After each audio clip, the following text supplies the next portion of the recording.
Let's begin a little bit. So tonight we're going to do something a little bit different. I always get a little bit of anxiety when we move away from the Piaget's, no? Because how can you ever move away from the Piaget's, no? But I figured that also it's amazing to think that in just a little bit more than a week from now, in Miras Hashem, it's the Yom Tov of Chanukah. And the Sfas Emes Rebbe tells us that one's appreciation of any spiritual experience is directly commensurate with the amount of preparation they do for it. Now, it's true with anything else in life, right? The more preparation you put into something, the more you appreciate the event, or the more impactful and meaningful the event is. And I find that often what happens with our Yiddishkeit is because, we're kind of doing the same things all of the time, sometimes we don't prepare. We kind of roll into things religiously. And when you roll into something religiously, you miss out. You could observe, but you miss out on the profundity. So I'd like to spend the next 2 weeks, well, for sure tonight, we'll see, I don't know if I get there from the Piaget's the next week also, but at least tonight to share with you a beautiful insight. It's actually not exactly on Chanukah, but you're going to see how it ties in so beautifully. This is from, after the Piaget's, my second favorite sefer, they're all my favorites from, is a set of song called Bilvavi-The. Bilvavi is, this series is written by a Mechaber Eretz Yisrael of Itamar Schwartz. An incredible individual, someone who is wise and profound. And in this Sefer Bilvavi Mishkan Evna, in this series, he goes through pretty much every single topic in Yiddishkeit. And you'll see his style is so simple and so straightforward, yet it's incredibly profound, deep, and meaningful. So I want to draw your attention, and the funny part is I stumbled upon this totally by accident. I told you we're starting another chaburah now, Baruch Hashem, for some of the young guys. I don't know who's considered the young guy anymore. All I know is that I'm not a young guy. You're for sure out. I wasn't even talking to you. I wasn't looking in your direction. So, the sefer I'm going to learn with them is Bilvavi Mishkan Evna, is this sefer. And so I was looking actually for something different, and then I came across this mimer. I came across this piece, and I said, it's hashgacha that I found this because it fits right in, you'll see, into the beautiful message of Chanukah. So I will say, when it comes to the Yom Tov of Chanukah, kind of the overarching question. First of all, I'm sorry, I forgot to thank Reb Tzvi for the beautiful spread in front of us tonight. Incredible Yasher Koach, and thank you. And thank you.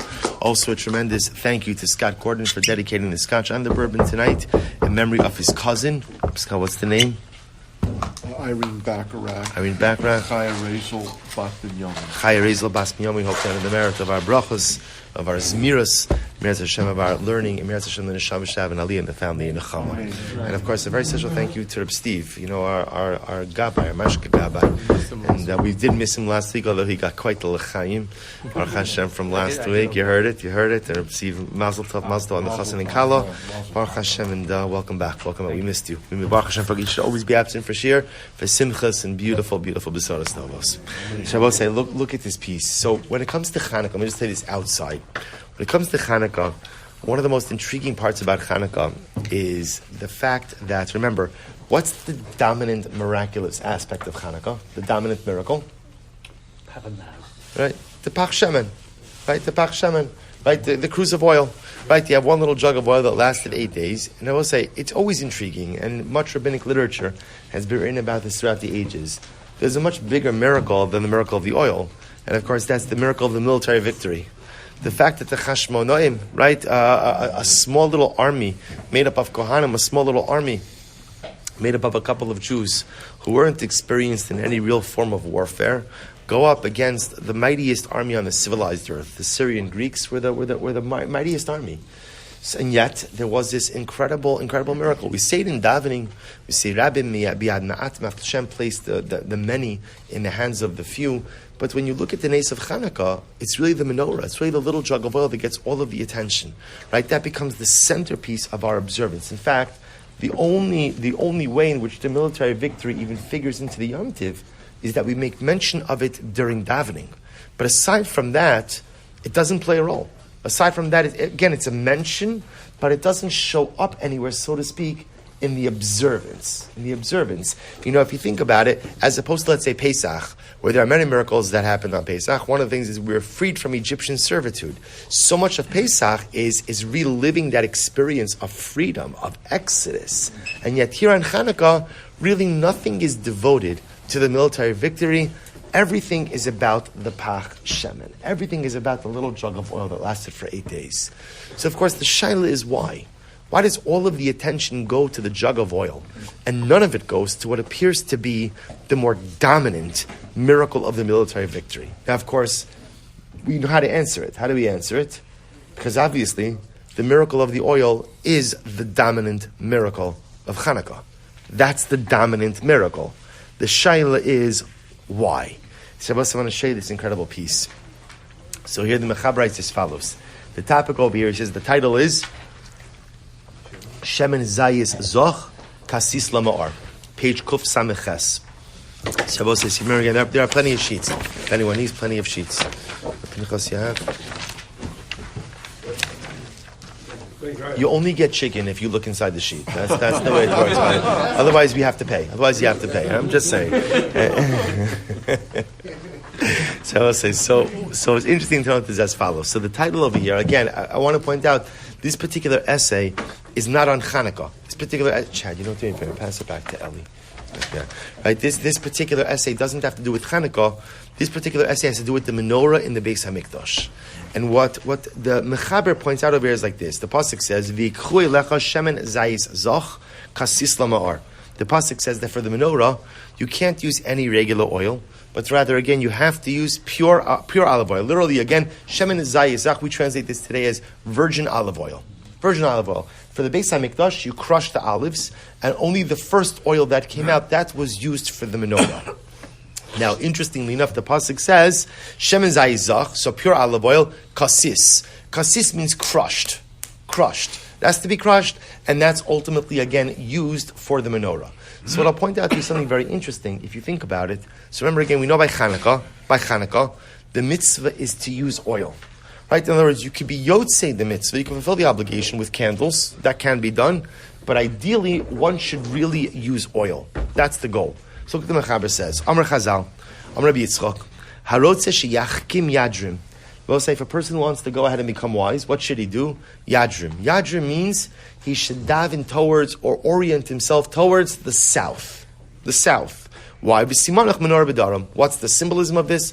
The menorah was situated in the south of the Beis Hamikdash, in the direction of the south in the Beis Hamikdash.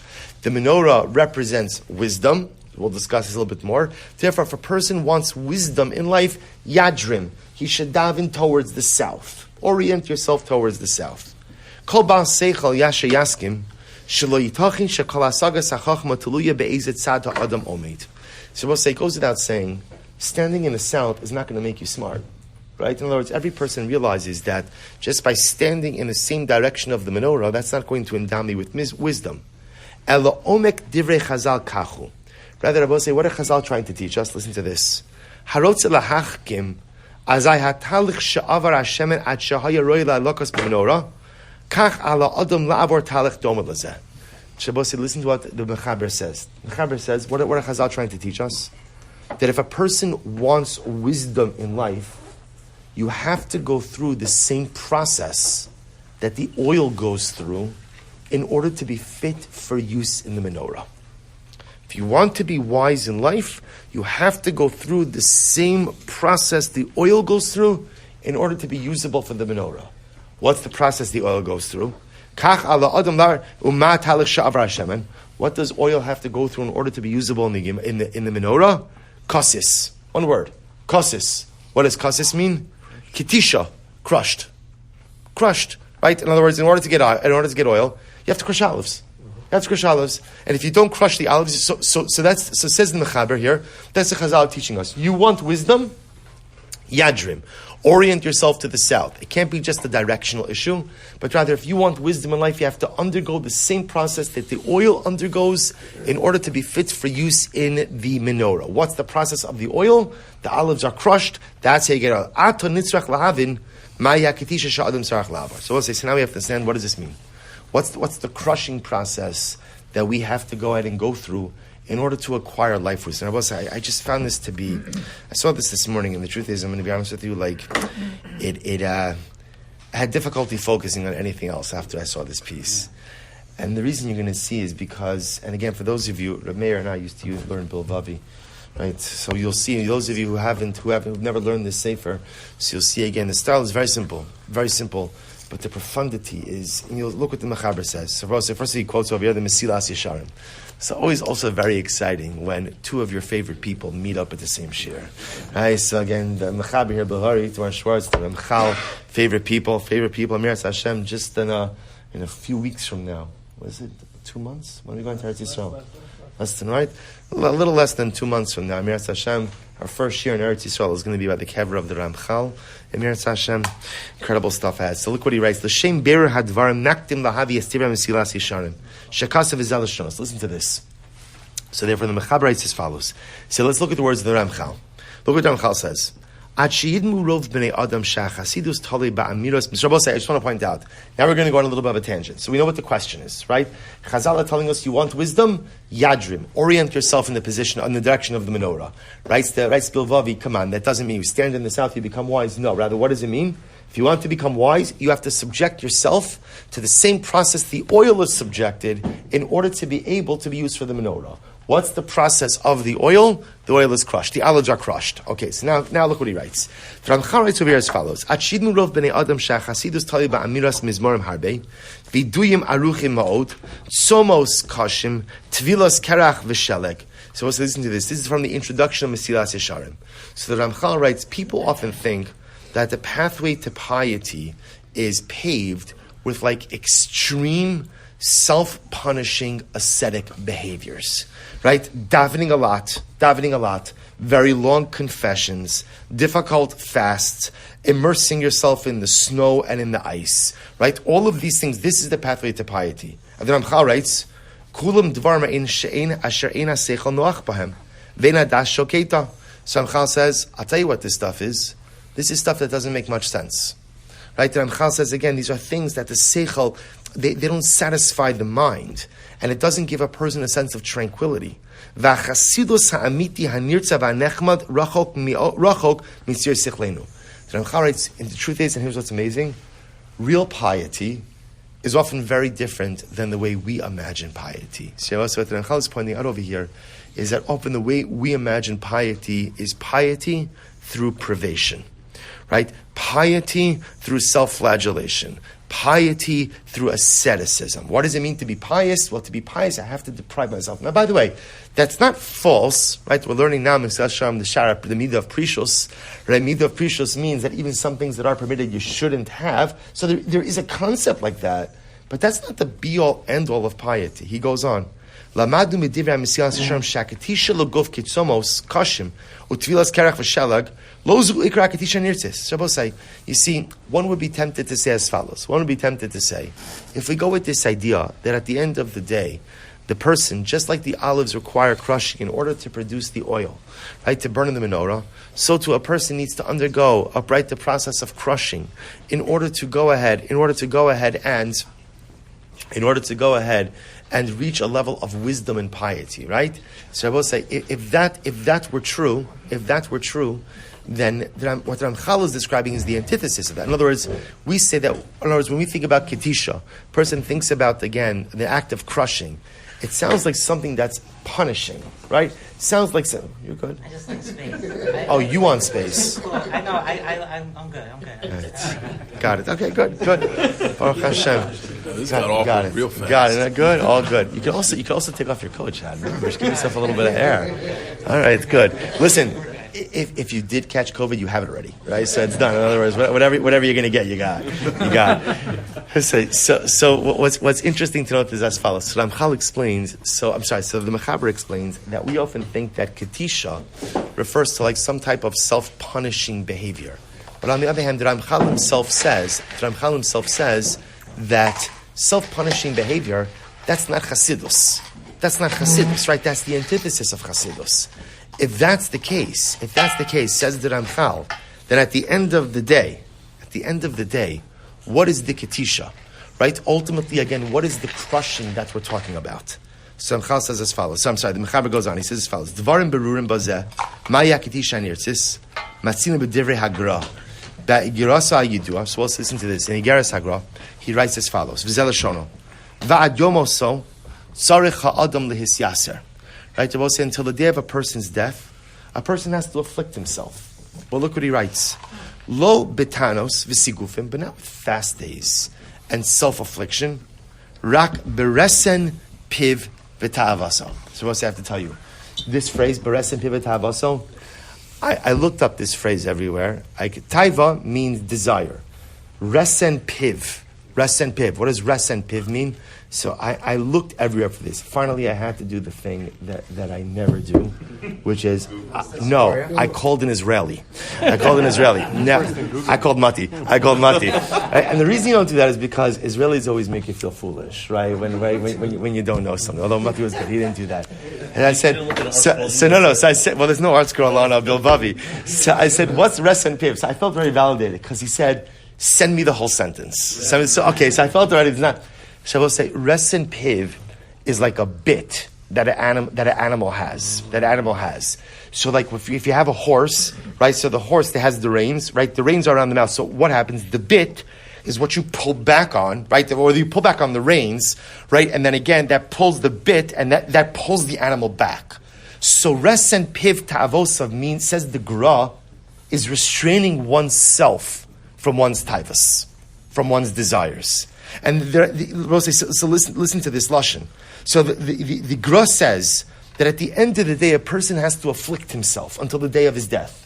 What's the affliction? Now, it can't be the affliction of fast days. It can't be the affliction of immersing in the snow or in the ice. That already the Ramchal said that's not Chassidus. So says the Gra, what's the affliction man has to subject himself to? To ultimately restraining his desires. Right? Pulling back on the bit. Pulling back, not indulging every single want, whim, and desire. Finding the strength to pull myself back, restraining myself from taking part in my taivas, in my desires. I'm sorry? Is it correct? Kovish, excellent. We're going to see, he's going to quote that idea as well. Ulam, Hosif agro, bermai ketisha nirtzis, lisyasya beresim pivet havaso. Ato, page Kuf Samechtes. Ato, la'acher shezbar maya ketisha she'enene ikaris u'ma ketisha ikaris, ninase lahasbir u'levaer madua ketusha zu enena ikaris, u'madia ketisha zu ikaris. So now what we have is follows. So let's trace the progression. Right? So Chazal telling us that if you want to be wise, what do you do? Yadrim. Go to the south. Why? Because the menorah is in the south. Says the Mechaber, come on, what does it mean? Stand in the south, you get wise? No. Rather, what does it mean? If you want life wisdom, you have to subject yourself to the same process that the oil is subjected to in order to be used in the menorah. What's the process to make the oil usable? Crushing. So what type of crushing are we talking about? That a person has to allow themselves to be crushed? So there's two types of crushing. There's ascetic, self-flagellative, if that's a word, right? Self-punishing crushing, right? I deprive myself, I hurt myself, I make my physical life miserable, right? I fast, this, that. And the Ramchal says, no, that can't be it, because that's not real Chassidus. So the Gra says there's another type of crushing. That's the crushing of restraint. That's the crushing feeling that I know when there's something I really want to do. There's a pleasure I really want to have. There's a taiva I really want to indulge. But I pull back the reins. I pull back the reins and I prevent myself from going down that road of that negative or illicit desire. It's not that I don't want it. I want it. And I want it badly. Right? I'm not on the level where I don't have these desires. I'm not on the level where I could rationally say, no, it's not good for me. I want it. But I still find the ability. Right? I crush that desire by pulling back on the bit, by pulling back on the reins and restraining myself. Look what the Mechaber says. We'll say one more piece. Kasam Mesilas Yesharim. The Mechaber goes on. He says, Mesilas Yesharim says, Vine, is incredible what I'll say. Sama HaKadosh Baruch Hu b'makom sherabim bo ha'meruchakim mimenu oso mimenu yisparach. The Mechaber will say, chapter 1 of Mesilas Yesharim. HaKadosh Baruch Hu put us in a place where there are many things that distance us from Him. What's the name of that place called? Earth, right? The world. Hashem put us in a world where we're filled with so many beautiful things and so many things which distance us from Hashem. B'ofen klali, listen to this. So what are those things? So b'ofen klali, I will say, by the way, you have to, if you've never seen this, isn't the Hebrew's beautiful, right? The Lashon is beautiful. It flows so nicely. It says b'ofen klali, yesh beis dvarim shemarchikim es adam mibaro. If you think about it in a general sense, there are two things which distance us from Hashem. Aleph, gufo. Rabbi says very interesting. He says the body. Rabbi say this is not even talking about sinning with the body. This is just having a body. Right? Having a body, by definition, distances you from Hashem. Why? Because I'm physical. HaKadosh Baruch Hu is not physical.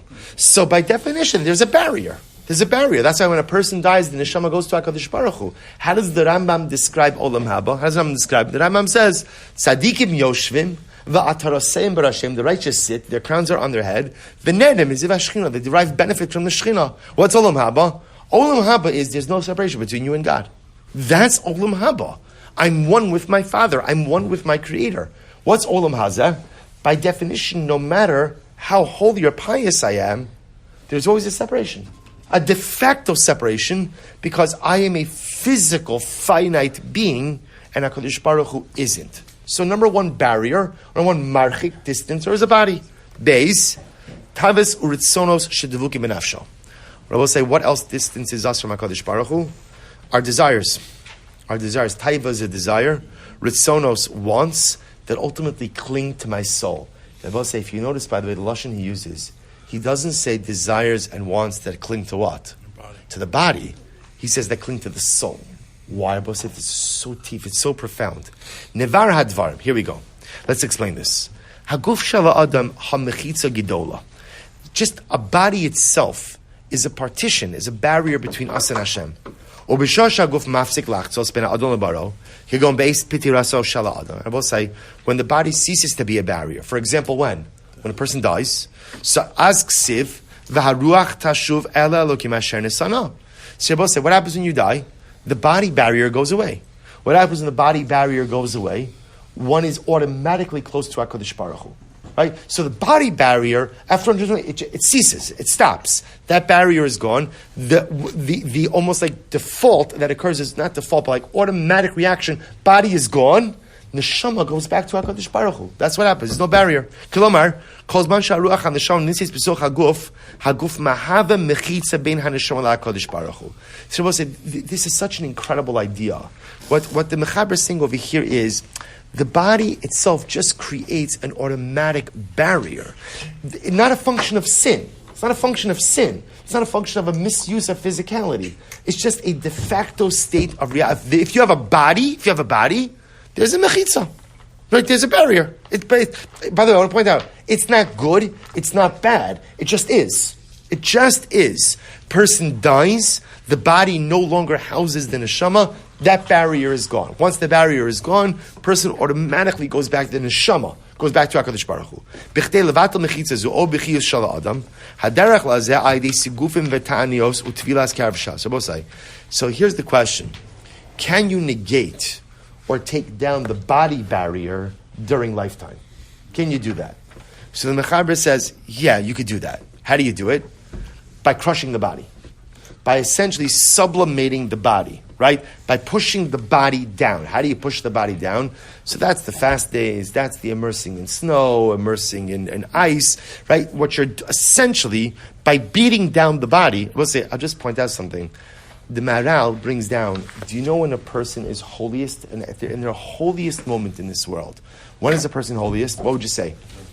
Yom Kippur, good. What else? Purim. I knew you were going to say that, by the way. Yeah. Purim. At birth, good. When they get married, beautiful.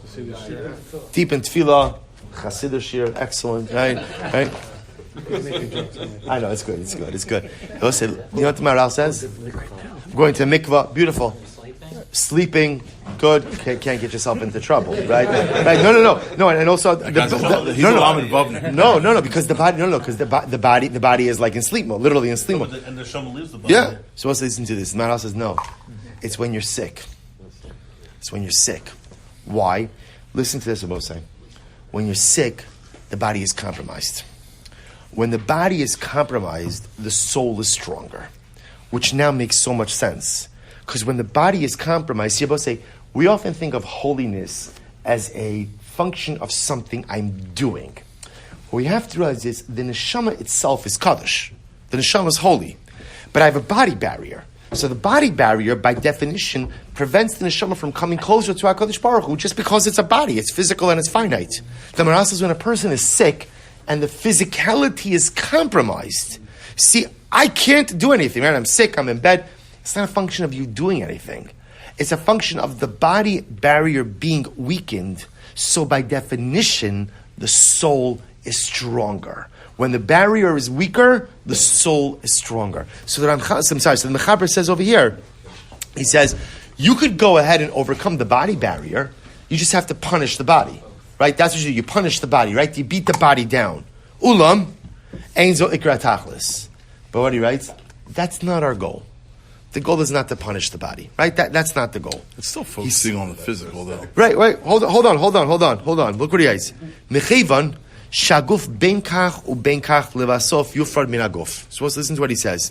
He says at the end of the day, right, the body's going to go away, right? In other words, it's true. The body is a barrier. But it's going to go away, right? In other words, the body is not going to be a barrier forever.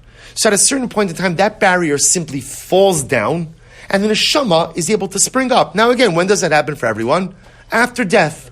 So the Mechaber says, there's no need to spend my energies beating down that body barrier. That's not what it's about. That will be taken care of on its own. Listen to this.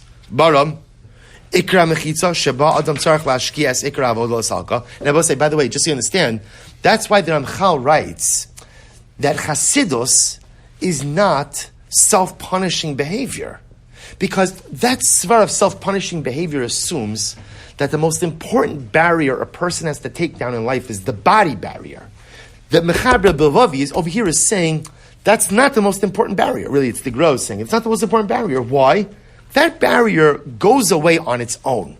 Right? You don't have to worry about that. Life will take away that barrier. So what's the barrier I have to work on? He says, listen to this. Ikra mechitza, sheba adam tzarech lashkias ikra avodas salka. Hitavas uritzonos shedevukim benafsho. See, I will say ultimately again the lashon of the Gra.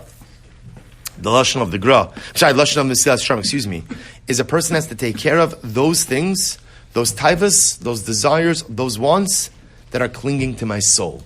What does that phrase mean? Kitavas uritzonos elu shel gashmios. Boss, get ready for this. The desires, right? The desires and the wants we have for physical things.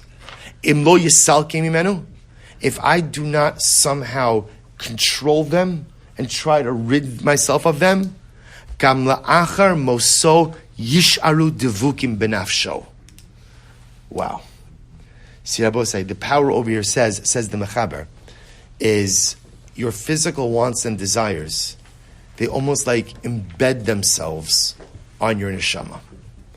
So that if I don't take care of them during my lifetime, they become part of my neshama even after my death. Rabbi said, do you understand what we're learning over here tonight?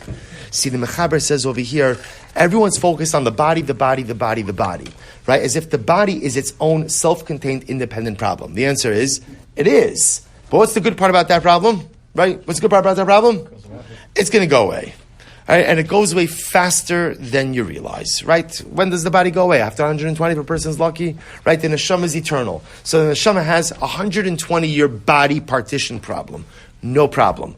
Once after 120, the body's gone. The body's gone. It's true, you could go ahead and bring down the body partition by beating up the body, by afflicting the body, but that's not our avoda. Our avoda is something much more nuanced and much more profound. Our avoda is to rein in our wants and desires. Because those are the things, those types. I will say, by the way, when he talks about wants and desires, this covers a whole gamut of things, right?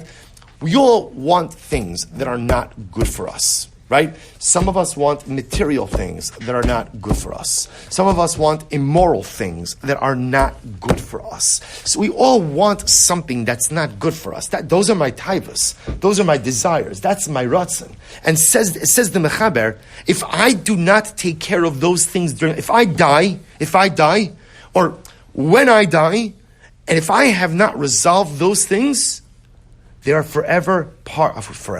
They are part of the fabric of my neshama. They don't go away with the body. They imprint on the neshama, they become embedded on the neshama, and they remain with me. Listen to this. Vida, ki nefesh harasha, asher kol ta'avasa lechaftzei aguf b'chayov. So Rabbi said, look what he quotes over Rabbeinu Yonah, getting everyone tonight. Rabbeinu Yonah, the Gra, the Ramchal, Vida, ki nefesh harasha, asher kol ta'avasa lechaftzei aguf b'chayov. Rabbi said, right, what does the Rasha want? All the Rasha wants is to satisfy his physical desires. That's all he wants. That's all he wants. V'nifredes ta'avasa me'avodas habori v'nivdelas misharashah. Tered b'moso lemata le'eretz el makom ta'avasa. The way the way Rabbeinu Yonah describes about Taiva, who dies with his Taivas intact, not having taken care of his desires, he goes down, he descends lemakom ta'avasa. When he goes back, he descends to the place of his which means what? Says means what? That if I don't take care of reining in my taivas and my ritzonos, my negative wants and desires, they become part of my neshama even after 120. And my neshama is tarnished by that. My neshama is damaged by that. Even though the body barrier is gone, those taivas that have not been dealt with descend or ascend with me as part of me. Nimtza. Therefore, it turns out that a person who is still totally focused on his material desires. I just want to be clear. Material desires doesn't just mean like we think about gashmius, like physical possessions. Gashmius in this context means my desire for anything physical. So again, it could be something immoral, it could be something material, it could be anything. Lo yuchala los legan eden, uli dabik bebaro li olam, ad asher yasuri menu hatavas bekaf hakola. Supposed to listen to this.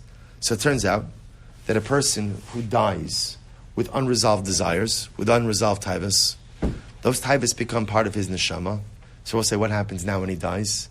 There is now a barrier between him and HaKadosh Baruch Hu. He can't ascend to Gan Eden. Why can't he ascend to Gan Eden?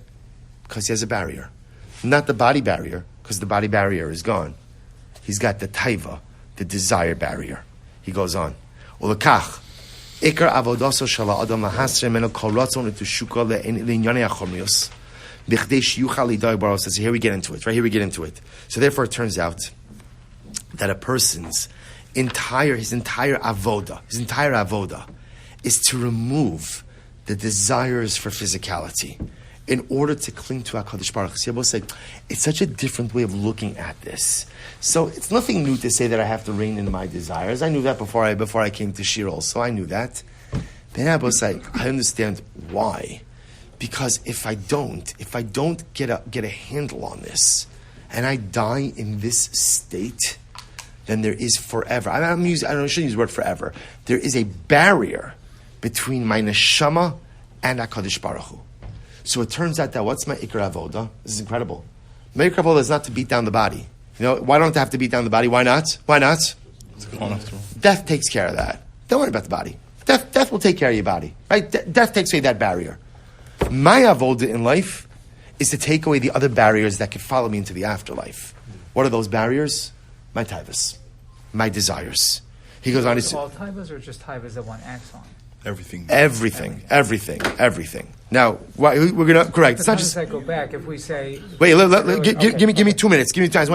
Give me 2 minutes. Let me finish this up, and then we're gonna, because you'll see it'll make a lot more sense when we finish out the entire piece. He says, "Mishum kach, ein ikar ha'avoda b'ta'anios esigov shemavat l'maguf." But say, now I understand it. My avoda is not to beat down the body. I don't have to spend my time beating down the body. Why not? Death takes care of it, right? I don't have to do that. In other words, I don't have to do something that's a de facto reality anyways. I don't have to beat down the body. So what's my job? Ella, beresen pivita avaso. My avoda ultimately, again, to pull back the bit. Live a life of restraint. Hold back. I know I want it. I want it badly, whatever the it is. I also know that I shouldn't have it. Intellectually, can't overcome this. But the question is, do I want to leave this world with a barrier between myself and HaKadosh Baruch Hu? Shebazeh mevatel kol ratzon et teshuka legashmius ad shenafsho ein la'ela ratzon l'ruchnius. Va'az b'tiv'ah dafka, turn the page, be'elyonim shem ruchniim u'miyad b'mosa shetetzim mechitzas haguf ba'ofen tivi yemushba b'gan eden kimo shekasav v'haisa nefesh adoni tzura b'tzara chayim es Hashem lekach. Supposed to listen to this, and then we're just going to do this last part. Supposed to listen to this. So the Mechaber is explaining something absolutely amazing, which is, my avoda is not to beat down the body. Death takes care of the body. My avoda, pull back on the bit. I don't know if that's the right expression, but maybe it's pull back on the brittle, reins, bridle, right? That's what, bridle, not bit, bridle, right? So pull back on, we'll say the whole, and what the imagery, right? The horse just wants to gallop full speed. The rider says, whoa, hold up, where are you going? So we'll say, how much of life is like that? When I set my eyes on something, it's not good for me, but boy, oh boy, do I want that, right? Full speed ahead. I have one avoda in life. As I am speeding towards that thing that I should not do, pull back the reins. Pull it back. Rein it in. So look what he writes. He says, la'achar. Go say page kuf ayin. Give me a sorry. So let me just finish up. If it's quick, go ahead, quick. Well, I'm still grappling a little with the thing about when your person's sick, that's when the closest to Hashem. I always think like when you're sick, it's hard to daven. It's hard to learn, so it's good you came. You've been wrong your whole life. Baruch Hashem. Yeah, I'm so happy that I'm here to help you. I'll tell you why. No. All kidding aside, you're saying good. No. I'll tell you why. Because we often think, and you're saying so good, we often think that Kedusha is a function of something you do. And it's not true. Kedusha is a de facto state of who you are. Right? That's why when a person is born, they're kadosh. Right? If Kedusha was a function of spiritual accomplishment, then a baby who would be born is what? What's a baby? No Kedusha. Nothing. Just like a tabula said, nothing. But yet a baby is kaddish. There's an inherent, and what we saw is bring up such an important point. We think Kedusha means, what did you do to make yourself Kadosh? That is true, but there's a certain elementary level of Kedusha that exists as well. My de facto state is I'm Kadosh. Why am I Kadosh? Because I have an neshama. What's my problem? My problem is I have a body barrier, and I don't rein in my desires. So when you're sick, what happens? The body barrier, by definition, is weakened because the body is weakened. And generally, when a person is sick, they're not succumbing to their desires. So if you remove those two things, essentially what you're now in is your de facto state. And what's the de facto state of a yid? The de facto state is Kedusha. So I agree with you. It's an incredible chiddush and different than the way we think. But how incredible is it to realize, we spend our lives trying to become holy. And in our minds, I think, I'm not holy. I'm unholy. And now I have to become holy. And meanwhile, it's not true. I'm holy. I have to stop acting unholy.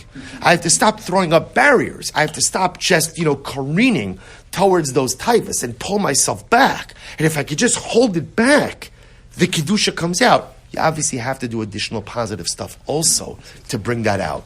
but it's the de facto state of man. And that's the Mechaber saying over here also. That's why when you die and the body barrier is gone, then Neshama is good to go.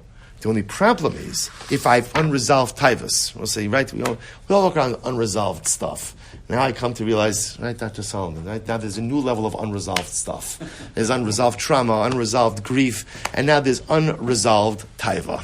Unresolved taiva. The difference is unresolved trauma, unresolved grief will not keep you out of Gan Eden, right? But at the end of the day, unresolved taivas will keep you out of Gan Eden. So we'll say, let's bring this full circle. Look what he says. Li'achar shebirarnu maya katisha. After we have clarified, ultimately, again, what is this crushing? So we'll say, so listen to this. So now we'll say, he doesn't say it explicitly, how you can understand. Let's go back for just a second. Let's go back. So right, what did the Gemara say? If a person wants wisdom, what do you do? Yadrim, go to the south. Right, what does it mean go to the south? Subject yourself to the same process that the oil goes through in order to kindle the menorah. What does the oil go through? Right? Crush. I both say, so now I understand. What does it mean? What do I have to crush? Desires. Taivas. Yeah, I both say, here's what I want to point out. No one ever reaches, I shouldn't say no one, maybe there are people. Us regular people are usually not going to reach a level where I obliterate my desires. And that's why the Gra says, right, the one we quoted before, the job, my avoda, is not to go ahead and obliterate the desires. According to the Gra, what's my avoda? The hisyaser beresen piv v'tavaso. My avoda, for both say, is what? Pull back the bridle. Pull back the bridle, right? Pull back the reins. And both say, now what happens when you pull back the reins? You still have the taiva. Okay. So, but I'm saying, but the first step, right? The goal, obviously, is to try to get to a point where I'm not acting on it. But the first step, the crushing, so to speak, the crushing is, in other words, what's the first step of the crushing of the oil, or the crushing of the right? The creation of the is the crushing of the olives. Now I'll tell you something amazing. When you crush an olive, right? Ever crush an olive? All the time. You must do that now for cooking? Today? Cooking? A little bit. Okay, right? Because I only want fresh ingredients. I don't want any store-bought stuff over here. Right? So I'll tell you something amazing. The oil is made from scratch. Good, excellent. The way I like it. Right? So I'll say, so here's what I would tell you is, when you crush an olive, right? What's the chap? The olive is still there. Right? The crushing doesn't obliterate the olive. But what does the crushing do? It changes the form to extract that which is most special. What does Kadosh Baruch Hu want of us? To crush the desires. What does it mean to crush the desires? The desires are gone? No. The olive's not gone. Right? The olive's not gone. The desires aren't gone. It's all here. But by crushing, which represents, again, the pulling back of the bridle, the pulling back of the reins, I'm able to extract my personalistic oil. That's the entire avoda of man. The entire avoda of man. So he goes on and he explains about say, this last part we could probably leave for this evening because the hour is late already. And I will say, but if we just bring this all together, I think that the Mechaber here is teaching us something absolutely amazing. And I will say, this is the tie-in to Chanukah. Do you want to know why it is that on Chanukah, why is there such a hyper focus on oil? I'm going to be honest with you. I'll say, so a jug of oil burned for 8 days. So what? What do you mean, so what? That's a miracle? I don't know. Why is a jug of oil burning for 8 days any more miraculous than the fact that oil itself burns? Right? You take a liquid that comes from olives, you stick a wick in it, you ignite it, and suddenly it burns. How does that make any sense? So, you'll excuse me, but the same God who says that oil could burn for 5 minutes can say that oil could burn for 8 days. You'll see, I don't know, my miracle meter, it's not even moving. It's not even moving on this one, right? It's at rest. I'm not even impressed. I'm not impressed. Chassidus Baruch Hu, you've done so many more incredible things, so many more wonderful things. I will say, there are two different types of miracles in this world. Rabbi Soloveitchik talks about two different types of miracles. There are what we call utilitarian miracles and message miracles. Utilitarian miracles are miracles that are necessary to remedy a particular need. For example, we're standing by the banks of the Red Sea, the banks of the Yam Suf. The Egyptians are in hot pursuit, right? There's water in front of you, Egyptians in back of you. You split the sea. Why do you split the sea? Why? You need to get out of there. That's utilitarian miracle. 3.5 million people in the desert, right? You need food. Mun comes down from the heavens. Miracle. It's a necessary utilitarian miracle. It's what has to. We're going to dive Ma'ariv in 2 minutes. 2 minutes, Emir Hashem. Rosh, please come in and help yourself, please. He'll say so, right? All right. So that's a utilitarian miracle. And then I will say there are other things called message miracles, where the miracle is not necessary. The miracle did not do anything. It didn't help us. But there's a message in it. The pach shemen, the cruse of oil, you both say that is not a utilitarian miracle. I just want to point out, everyone says, they only had one jug of oil that had the seal of the Kohen Gadol, it was ritually pure. They needed to have ritually pure oil. They didn't need ritually pure oil. They could have kindled the menorah even with impure oil, because again, without getting into the technicalities, Tumah Hutra B'Tzibar, 51% of Chayos was already Tameh. They could have used impure oil. They didn't need pure oil. It's like telling you there's no tooth fairy, right? In other words, they didn't need pure oil. They would have been fine without the pure oil also. So why the miracle? Because it's a message. And what's the message? I will say, see, here it is. What is the message of the Pach Shemen? The message of the Pach Shemen is that HaKadosh Baruch Hu says to each of us, I need you to be like oil. I need you to be like oil. You have one job in this world that HaKadosh Baruch Hu says to us, be like oil. What does it mean to be like oil? The only way to get oil is to crush, what is it? The only way to bake an egg is to bake a cake is to crack some eggs. Make an omelet, crack some eggs. Right? Yeah, I know. Was that from Lenin? Stalin, excellent. Can't make an omelet without Great. We're getting everyone in here tonight, right? Excellent. So let's scratch that one from the record, right? You can't bake a challah without cracking some eggs. That's it. Let's say, right?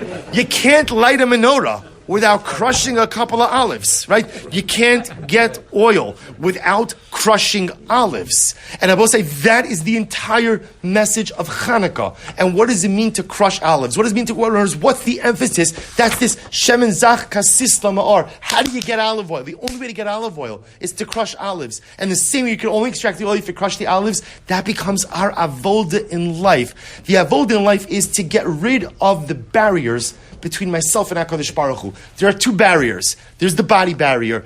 Don't spend your life beating that one up and trying to take that one down. Keep it in check, but don't worry. Death takes care of that all by itself. The barrier I have to be concerned about are my taivas, are my desires. And I both say those are the things that I have to crush. How do you crush it, says the Gra? Pull back on the reins. Pull back on the reins. And if you could pull back on the reins, crush that olive of desire just a little bit, you will extract the most magnificent, beautiful, luminescent, personalistic oil. That's our avoda. And I will say, think about this just going into Chanukah. First of all, what a difference when you look at the Yom Tov of Chanukah. I will say, but this becomes our avoda. And here's what I would suggest, because again, one of the things we try to do is give ourselves an avoda for each week. Maybe to think about one desire, because most of us have more than one negative desire, right? Don't tell me how many. I don't want to know how many. Most of us have more than one negative desire. I will say, what do you think about the following?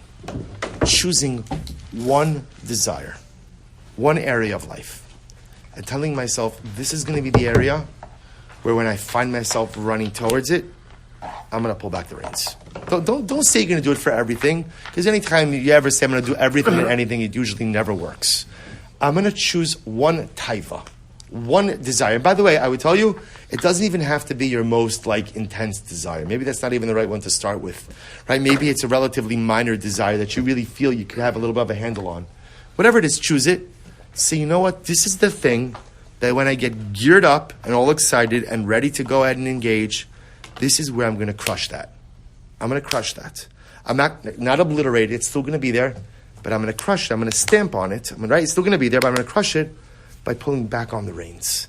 And I will say, if we could do that, think about if I could go from one area of life to the next area of life, one taiva after taiva after taiva, and little by little, begin to pull back the reins. It doesn't mean I'm going to stop sinning.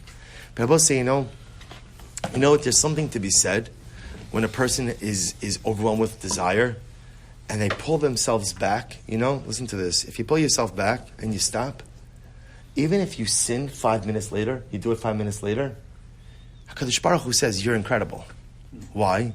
Because about to say the act of restraining yourself even for 5 minutes is a huge accomplishment. Because sometimes we contend with some pretty significant desires in life. And the ability to pull back on the reins, even if it only works for 5 minutes, and then 5 minutes later I'm doing the same exact thing, that's still an accomplishment. Choose one area of life, one desire. Start with a little one. Say, HaKadosh Baruch Hu, the next time I start galloping towards that desire, here's what I'm going to do. I'm going to pull back on the reins. I'm going to stop myself. I'm going to crush that olive. And just like when you crush the olives in the Beis Hamikdash, you get the oil, which kindles the menorah, which provides light. I'm going to crush that desire. I'm going to extract my personalistic oil. And I, too, will become a bit more luminescent. We'll stop over here for tonight. Just don't make a neder. What? Just don't make a neder. Just don't make a neder. That is true. That is true. You gotta light the fire. Or if you do, That's the next step. Yeah. That's the next step. Right? I'm saying crushing something is just, you're left with, you got olive oil. Use it for a lot. Cook with it. The key is, the nicest one is it's the kindling. It's the fire. It's the fire. But you need something to kindle. No, right? It's a stormy rabbi. Correct. It's the marriage. It's just the start. It's just the start. Or console somebody that the person has that moment when they do that, then they